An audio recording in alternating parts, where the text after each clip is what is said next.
A look back to 2022 when Novak Djokovic forced the Australian Open draw to be postponed. Novak Djokovic caused the 2022 Australian Open draw to be postponed 12 months ago as the vaccine farce that affected his entire year boiled over in Melbourne.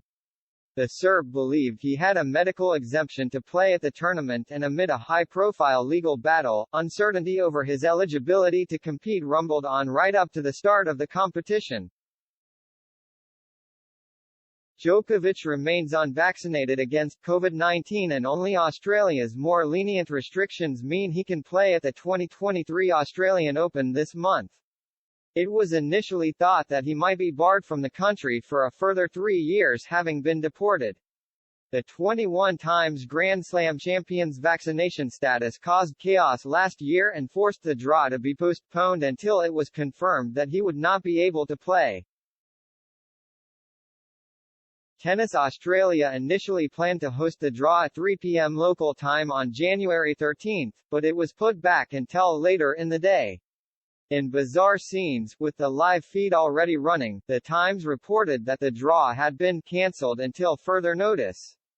The stream for the draw, which had started just after 3 p.m., was cut. The publication had sought clarity from a steward that the draw would go ahead as planned just 2 minutes before it was postponed. It was initially unclear why the event had been halted so suddenly, but it was later reported by The Guardian that it had been moved to 4:15 p.m. as the status of Djokovic was unknown. Tournament rules stated that Djokovic would be replaced by someone who lost during qualifying if he dropped out after the day one order of play was released. If he dropped out during the tournament, his opponent would be granted a walkover and advance in the bracket. Then ranked as the world number 1, Djokovic believed he had a valid medical exemption to enter Australia. However, his visa was denied and revoked following a lengthy legal back and forth that also saw him detained in an immigration center. Scott Morrison, the then Prime Minister, slammed the Serb, accusing him of breaching the country's border rules.